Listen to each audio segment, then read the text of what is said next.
Olá, povo de Deus, que a graça e a paz do nosso Senhor Jesus esteja com todos nós, amém?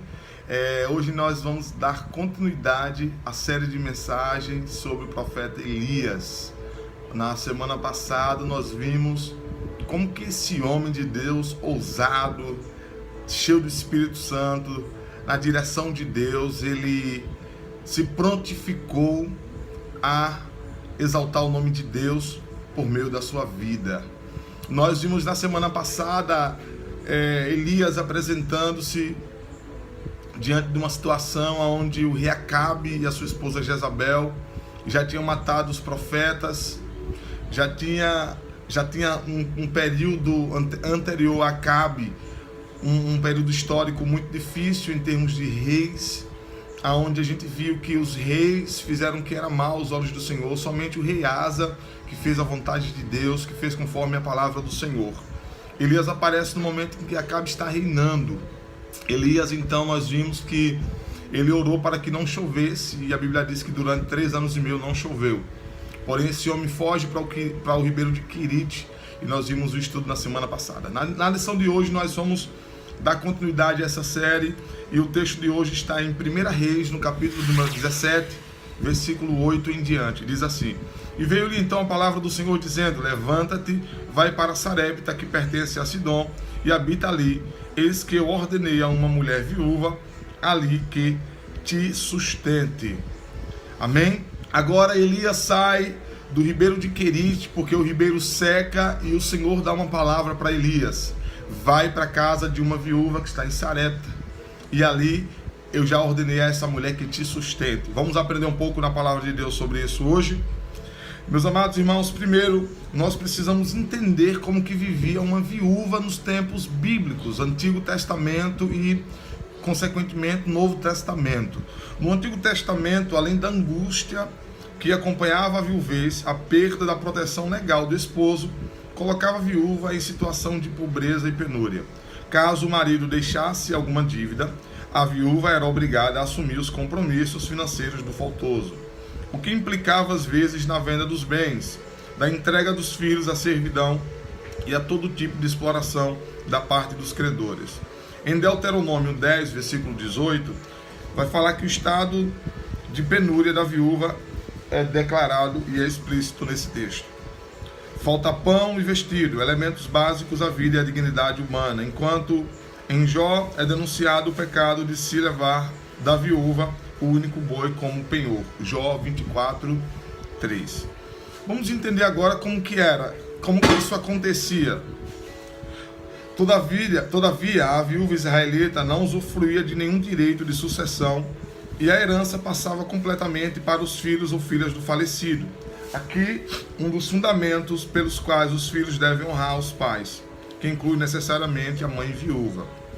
Caso não tivesse descendentes, a herança pertencia aos irmãos do pai ou ao parente mais próximo. Se uma viúva não tinha recursos para manter a sua casa, então como era que essa ia sustentar o homem de Deus chamado Elias? Se nos dias de hoje, meus amados, alguém que é casado judicialmente, legalmente, perante a lei dos homens, perante a justiça, e caso o cônjuge venha a falecer, legalmente, o cônjuge que vai ficar, o vivo, claro, né, vai ficar com direito à herança. Ou seja, aquele que morreu vai deixar o que ele tinha, né, o salário, vai ficar automaticamente para a esposa ou vice-versa. Naquela época não era assim, naquela época perdia-se esse direito. Você vai ver em Marcos, Jesus ele condenar o ato. Não foi apenas uma crítica que Jesus fez, Jesus condenou o ato. Que eles pegavam o dinheiro da viúva e eles assumiam aquele dinheiro dizendo-se cuidar das coisas deles.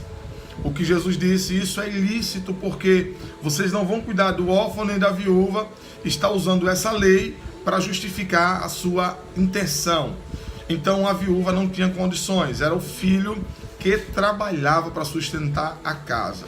Percebam que quando Elias ele vai na casa dessa mulher, no versículo 9, o Senhor disse: eu já ordenei a uma viúva para te sustentar. A minha pergunta é, como que uma viúva, como essa mulher em Sarepta, que não tinha comida, não tinha mantimento para sustentar Elias, ela ia manter esse homem. Você vai perceber que essa mulher só tinha um pouco de farinha e um pouco de azeite. E o Senhor disse: eu vou te sustentar por meio dela. A minha pergunta é: como que isso poderia acontecer? Tem coisas, meus amados irmãos, que é para Deus. Eu quero trazer aqui a aplicação desse texto para você. Deus pode nos colocar diante de pessoas que estão mais precisadas que você e eu. E como que seremos sustentados por essas pessoas? Ou como que Deus vai fazer para sustentar? Aí não nos cabe, aí cabe a Deus. Perceba uma coisa: Deus já tinha ordenado, meus amados irmãos, Deus já tinha ordenado esta mulher para sustentar. Então significa que não tinha a ver com a viuvez dela, não tinha a ver com os recursos dessa mulher, tinha a ver com a palavra que Deus já tinha liberado sobre a vida do profeta Elias. Por quê? Porque o propósito de Deus estava acima da circunstância. Deus estava visando o seu povo e Deus estava visando o nome dele, de ser Deus, de ser glorificado, de ser exaltado. E Acabe e Jezabel estavam afrontando o Deus vivo. Outra coisa que eu aprendo nesse texto, se você for analisar no versículo 12, você vai perceber que essa mulher, ela disse: eu vou preparar o alimento para que comamos e morramos. Ela estava desesperançosa. Na cabeça dessa mulher, meus amados irmãos, o que é que tinha? Desesperança.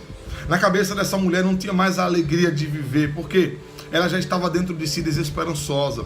Comamos e morramos. E eu digo para você uma coisa: Deus é a única esperança. Não vou dizer que Deus é a última, Deus é a única esperança.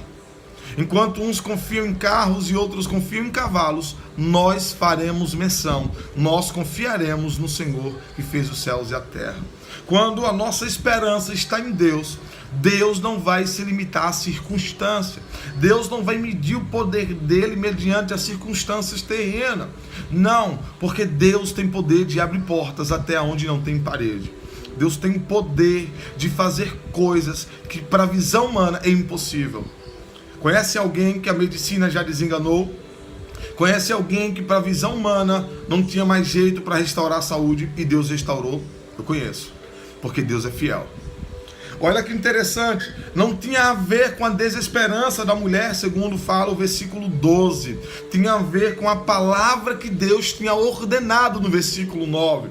Quando o Senhor disse no versículo 9: eu ordenei a viúva para te sustentar. Não tinha a ver com a desesperança daquela mulher, irmãos. Elias poderia chegar diante do Senhor e dizer assim: mas Deus, essa mulher é uma pobre coitada. Essa mulher, no nosso linguajar de Alagoas, do Nordeste, essa mulher não tem onde cair morta. Mas lembre-se da palavra que diz: para Deus nada é impossível. Meus queridos, Elias, ele sabia exatamente o que ele estava carregando. Elias sabia exatamente a palavra que ele tinha recebido de Deus. Elias sabia que independente de circunstâncias, que independente de situação, Deus haveria de se levantar e agir sobre tal situação. Versículo 13 desse texto também tem uma lição para nós. A Bíblia vai dizer que Elias, ele diz: vai, faça para mim um bolo, depois para você e o seu filho. A minha pergunta é: será que Elias ele foi egoísta ao afirmar isso? Será que Elias ele pensou apenas em si quando ele disse: prepara primeiro para mim, depois para você e para o seu filho?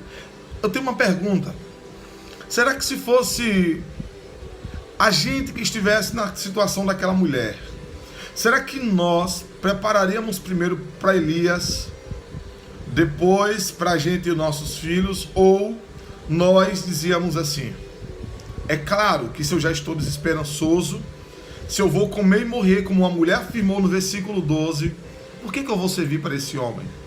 Primeiramente eu vou fazer para mim e para o meu filho. Sabe aquele linguajar, aquele ditado popular que diz assim: é melhor morrer de barriga cheia? Talvez essa mulher poderia ter pensado assim, mas não. Sabe o que essa mulher representa na sua fala? Ela representa confiança no Deus Todo-Poderoso, por meio do profeta Elias. Essa mulher, ela toma posse da palavra que ela recebe do profeta. Ela sabia que Elias não era mais um. Ela sabia que o Deus de Elias era poderoso e autossuficiente para operar o milagre. Isso me alegra, porque é o mesmo Deus que eu e você serve. É o Deus de ontem, é o Deus de hoje e é o Deus que sempre há de ser. Elias sabia o que carregava porque Elias conhecia a Deus. Elias lá atrás tinha liberado uma palavra, dizendo assim: segundo a minha palavra, não vai haver chuva nem orvalho sobre a terra. E assim Deus honrou a palavra desse homem. Será que Deus dizer, eu vou te sustentar por uma viúva, seria impossível para Elias? É claro que não. Quando nós conhecemos o Deus que servimos, até circunstâncias, até situações de adversidades, hão de glorificar o nome do Senhor. Naum, no capítulo 1, versículo 3, ele disse assim, que Deus, ele cria caminho na tormenta ou em meio à tormenta. Deus é aquele que sabe fazer o seu plano e executá-lo. Deus é aquele que tem as suas estratégias e que na maioria das vezes o plano e a estratégia de Deus, ela vem de encontro com a nossa razão. Por isso que nós vivemos por fé e não por vista. Eu quero continuar com você nessa palavra ainda, tirando algumas lições. Se você for ler no versículo 15, versículo 16, do livro de 1 Reis, do capítulo 17, você vai perceber que essa mulher, ela obedeceu. Ela entendeu a palavra que Elias falou. Ela entendeu que a palavra que veio de Elias foi uma palavra que veio da boca de Deus. E Deus muitas das vezes vai nos provar para saber onde está o nosso coração. Jesus falou em Mateus capítulo 6, versículo 21 assim, que aonde estiver o vosso tesouro, aí estará o vosso coração. Andar com Deus não é pela razão, é pela fé. A Bíblia vai dizer que é necessário que aqueles que se aproximem de Deus creia que Ele existe, isso é fé, e creia que Ele é galardoador daqueles que o buscam. Andar com Deus é que é fé, meu amado. E muitas das vezes no andar, em meio à caminhada, nós iremos ser provados. A situação, ela vai fugir exatamente do nosso controle para Deus provar o nosso coração e saber onde está a nossa fé. Se você estivesse na situação daquela mulher, o que você faria? Como você teria se comportado? Se você estivesse na posição de Elias, o que você faria? Como você teria se comportado? A mulher decidiu obedecer. Que nós venhamos obedecer a palavra de Deus. Que nós venhamos ter uma vida. A obediência da mulher mostrou a provisão de Deus em sua casa. Houve fartura. Sabe o que é que aconteceu?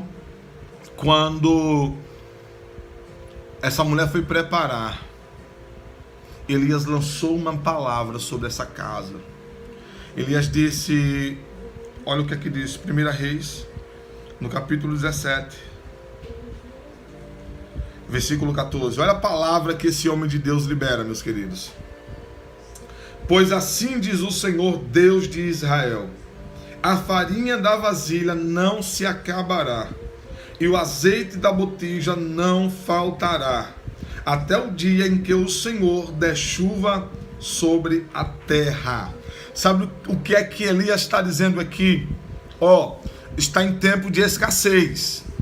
Está um tempo de crise, porque não está tendo água sobre a terra, porque Elias tinha profetizado isso. Elias está dizendo para essa mulher, olha, está no momento mais difícil que a terra está vivendo, porque precisamos de água para sobreviver. Mas o Senhor manda dizer para você assim, mulher, que a farinha da vasilha não vai se acabar, e o azeite da botija não vai faltar. Elias estava dizendo, ó, em tempo de crise, em tempo de dificuldade, em tempo de sofrimento, não vai faltar o pão na sua casa, não vai faltar o pão na sua mesa, porque assim diz o Senhor, segundo a sua palavra. E Elias termina dizendo nesse versículo, até o dia em que o Senhor manda chuva sobre a terra. Sabe o que é que essa palavra está pesando para essa mulher? E tem a ver conosco. O Senhor está dizendo, ó, na sua casa durante a crise não vai faltar o pão nem o azeite na panela. E quando vier a chuva, que acabar a crise, ainda vai continuar, porque Deus vai fazer multiplicar. Deus é fiel, meus amados. Deus é aquele que quando tudo está em crise, nós que estamos em Cristo, seremos mantidos pelo mesmo provedor chamado Deus. Há um ditado que diz assim, há um fato que diz assim, que o mundo está em crise, e é um fato. Nós que estamos em Cristo vamos sim sofrer a mesma crise, aumento de alimentos, aumento de juros, combustível, gás, de tudo. Vamos fazer parte, porque fazemos parte do mesmo país. Mas eu tenho certeza de uma coisa, assim como essa mulher, em tempo de crise, em tempo de dificuldade, foi mantida e cuidada por Deus, eu tenho certeza que Deus vai prover e vai manter o alimento na sua casa, porque Deus continua sendo Deus. Não tem a ver com a crise, grave isso no seu coração. Não tem a ver com a dificuldade presente, tem a ver com a palavra que já foi ordenada por Deus. Tem a ver com o propósito de Deus. Não tem a ver com a circunstância. Calma. Não se desespere. Pastor, a minha casa está totalmente virada de cima para baixo. Eu procuro no meu armário um feijão e não tem. Sabe, financeiramente a minha vida está destruída. Calma, querido. Deus continua sendo o seu provedor. Em tempos de crise, em tempos de aflições, Deus continuará nos surpreendendo. Você pode dizer amém daí? E eu quero continuar, meus amados irmãos, porque essa mulher provou do sobrenatural, provou do milagre. Só que posteriormente aconteceu algo que estava totalmente fora da cogitação da mulher, da viúva de Sarepta. O que foi que aconteceu? Logo após Deus ter multiplicado a farinha, o azeite, o alimento na casa dessa mulher, mesmo assim, ela sendo provida por Deus, não foi isenta de mais uma calamidade.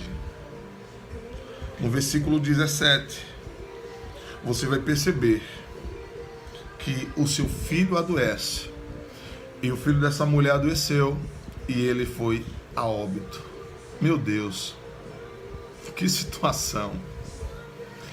Pense você na situação dessa mulher, você ter perdido, tá com um pouco de alimento, Deus multiplicou e você agora se alegra. Deus é Deus que provê e tal, e você jubila, e você celebra a Deus, você dá um brado de vitória dizendo Deus é Deus de provisão, Deus é Deus de milagre. E de repente você olhar para o seu filho e ele adoecer e morrer, e agora? Agora onde está a sua esperança? O que é que esse homem de Deus vem fazer na minha casa? Perceba que no versículo 18 ela declara que Deus visitou o pecado dessa mulher. Ela diz, Deus visitou a minha iniquidade. Meus amados irmãos, entenda uma coisa. Se Deus fosse nos julgar por aquilo que nós erramos, nenhuma alma se salvaria, nenhuma alma seria perdoada, mas o amor de Deus é o que permanece, mantendo a fidelidade do nosso Abba para conosco. A autoculpa da mulher tirou a atenção da provisão e do que Deus era capaz de fazer. Viste trazer à minha memória, abre aspas, a iniquidade, fecha aspas, foi a fala dessa mulher. Ela tinha acabado de provar o milagre de Deus. Meus queridos, e quantas das vezes acontece isso conosco? Você já provou de tanta coisa boa de Deus, meu querido. Você já provou de tanto milagre sobrenatural de Deus. Mas na primeira calamidade, mas na primeira aflição, você diz assim, é por causa do meu pecado. E eu digo para você, não é. Paulo disse assim: todas as coisas cooperam para o bem daqueles que amam a Deus, daqueles que são chamados segundo o seu propósito. Existe propósito de Deus na sua vida, porque você foi chamado por Deus. Olha, a mulher perdeu seu filho, significava está indo embora o sustento, porque era o filho quem trabalhava. Agora ela perdeu seu filho. E agora, o que fazer? O que agir? Como agir? O que pensar de um Deus que, mesmo multiplicando o pão e o azeite na minha casa, agora levou meu filho? O que pensar desse Deus? Deixa eu dizer para você uma coisa. Ainda existe Elias espalhado na face da terra. Pessoas que serão usadas por Deus para sustentar a sua casa e para levar a provisão de Deus para a sua vida. Elias toma uma atitude daquelas que vai totalmente de encontro com a razão humana. Elias, vendo a aflição daquela mulher, Elias pegou aquele garoto, Elias levou ele para o seu quarto. Na Bíblia, o que é que quarto significa, meus queridos? Na Bíblia, quarto significa intimidade. E Jesus, no capítulo 6 de Mateus, ele disse: vocês, quando orarem, entrem no seu quarto, fechem a porta, converse com o seu pai que está em secreto, e o seu pai que está em secreto vai te recompensar. Elias levou uma causa perdida, Elias levou um assunto que já não tinha mais na razão humana como resolver, para o quarto dele. Sabe o que é que Deus está ministrando ao meu e ao seu coração nesse dia? Aquilo que para o homem não tem mais jeito, aquilo que a ciência, aquilo que a medicina, aquilo que a razão humana, ela já te desesperançou. Faça como Elias, leve para o seu quarto. Elias levou para o quarto onde ele estava hospedado. Sabe o que é que isso significa? Coloque tudo debaixo do joelho e lance diante de Deus. Lançai sobre ele as vossas ansiedades, porque ele, Deus, tem cuidado de vós. Aprenda a levar para o secreto aquilo que é impossível. Aprenda uma coisa: existem várias coisas que o homem não vai resolver na sua vida. Existem várias coisas que não têm a ver com a humanidade. Existem várias coisas que têm a ver com Deus, mediante a sua intimidade com Ele. Leve para o quarto. Lembra de Lázaro? Chegou a notícia para Jesus: olha, o amigo que o Senhor ama, ele está doente. Parece que Jesus fez pouco caso, porque Jesus não foi naquele momento. Jesus liberou uma palavra. Eu quero que você fique com a palavra e saia da boca de Deus. Jesus disse: essa enfermidade não é para a morte, mas era para que o nome do Senhor seja glorificado. Ei, existem coisas em nossas vidas que não é para o nosso fracasso, não é para a gente morrer, é para que Deus seja glorificado mediante a essa situação. Quando Jesus recebe a segunda notícia de Lázaro, agora o seu amigo agora ele faleceu. Capítulo 11, versículo 35 de João diz que Jesus chorou. Jesus tem liberado uma palavra. Por que Jesus chorou? Você entende isso? Mas Jesus libera outra palavra, tem liberado outra palavra. Ele diz: olha, eu sou a ressurreição e a vida. Quem crê em mim, disse Jesus, ainda que esteja morto, viverá. E eu quero dizer para você, se você crê em Deus, ainda que a sua causa seja impossível, Deus vai trazer vida para ela. Eu não estou falando de uma causa egocêntrica. Eu não estou falando de algo que tem a ver com o seu ego. Eu estou falando de algo que tem a ver com o propósito de Deus. Porque tudo aquilo que Deus promove, Deus ele sustenta. Entenda isso. Elias estava diante da causa do Senhor. E foi por isso que o nome do Senhor foi glorificado. Porque Elias estava pensando em primeiro lugar no reino de Deus e não em si próprio. Ele estava pensando na vontade de Deus e não na sua vontade própria. Pense na causa de Deus. Deus ele vai fazer a vontade dele. A vontade de Deus é boa, perfeita e agradável. O Senhor disse: eu é quem sei os planos que tenho a seu respeito, de paz e não de mal, diz o Senhor. Os pensamentos de Deus e os caminhos de Deus são melhores e bem maiores que os nossos caminhos. Olha o que acontece no versículo 24, quando Elias desce com aquele jovem vivo, aquele que tinha sido morto, ressuscita. A mulher diz: eu sei que tu és um profeta, eu sei que tu és um homem de Deus, e deixa eu dizer para você uma coisa: não creia que Deus é Deus do impossível, que Deus pode fazer apenas depois que você vê o milagre, depois que você vê as coisas acontecerem. Não, creia antes de acontecer. Adore a Deus não pelo que Ele pode fazer por você. Continue adorando a Deus por aquilo que Deus é. Independente das circunstâncias, Deus vai continuar sendo Deus, e nós precisamos continuar o amando. Se a situação fugiu do seu controle, significa que Deus tomou o controle para a mão dele.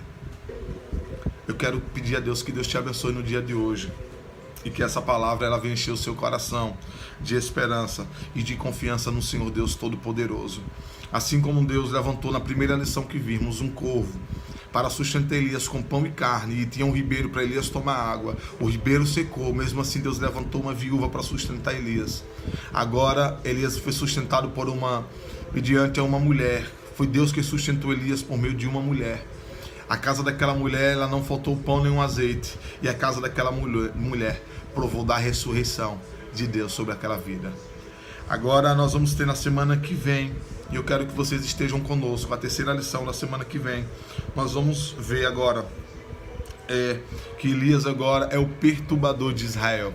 Elias decide se apresentar perante Acabe. E o que acontece diante disso? Nós vamos ver na semana que vem. Eu quero pedir para você que compartilhe essa mensagem, abençoe outras vidas. Eu tenho certeza que Deus falou com você mediante a isso, mediante a tudo que foi explanado aqui, como Deus falou muito comigo nessa palavra. Compartilha, se inscreva no canal, pede para que mais pessoas se inscrevam no canal para serem alcançadas e abençoadas pela palavra de Deus. Eu quero aqui também dizer para vocês que na semana passada não coloquei a mensagem na segunda-feira passada, como falei que colocaria as segundas, porque foi retiro espiritual da nossa igreja, retiro de carnaval. Nós nos retiramos da cidade e lá nós estávamos impossibilitados de compartilhar, porque não tínhamos internet. Mas aqui está a segunda lição, eu creio que abençoou muito a sua vida. Semana que vem você vai aprender agora que esse perturbador de Israel vai se apresentar diante de Acabe. Mas aonde Elias estava, que Acabe procurou Elias durante todo o seu percurso e não achou. Obadias disse: ele me enviou, Elias, a te procurar. Ele foi por um caminho, eu vim por outro. E não tem reino nem nação onde ele te procurou e não te achou. Onde Elias estava?